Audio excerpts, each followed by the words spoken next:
你好，半島城前台，咩幫到你？我嚟投髮，我嚟投胎轉世嘅，叫咩名？老衲石永生。啊，石長老啊，等咗你好耐啊！你嘅大名如雷貫耳，你知唔知？名下16間公司，46個情人，68個私生子。不過過嚟咧，唔係投胎噶，係過嚟現眼報。施主，你識得我？我諗你搞錯咗啦。我月薪得700，邊嚟16間公司？何況我一直都係正規修行。點會唔識你啊？全世界都識你啦！你日頭做和尚，夜晚做和尚，口入邊咧就講四大皆空，夜晚黑咧就攬住三妻四妾喎。你月薪雖然得700，你話㗎咋？但係你個身咧又着住10幾萬嘅皮褸，資產過百億，你話你正規？你又話你自己嘅月薪係得700，但係全勤咧其實有7個億喎，你仲話你正規？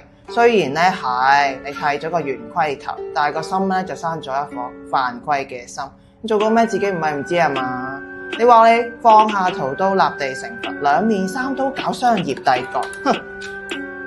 慚愧，我一直都只係暫時挪用資金，廟入邊生活困難，喺我帶領嘅下邊，大家都日益壯大。其實我有咩錯呢？我要投胎，投好胎，阿彌陀佛。唉，我呸！你個假和尚！廟入邊生活困難咩？我見到電腦顯示你揸勞斯萊斯喎，遊客許嘅願全部你都實現晒啦，你仲話生活困難，仲想投胎？真係螞蟻生大象，痴心妄想！火海層嘅地獄咧，而家留個 VIP 俾位你啦，跟住啲老鼠去地獄，感受下800萬隻老鼠嘅熱情。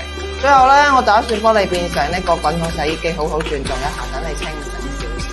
冇錯，其實你好聰明啊，打造呢個商業嘅帝國，去做呢一個廟宇都係冇錯，但係你唔應該去利用大家嘛，利用大家嘅善心去斂咁多財，用你嘅權力去做各種嘅商業對接。去啦，祝你投胎愉快，拜拜。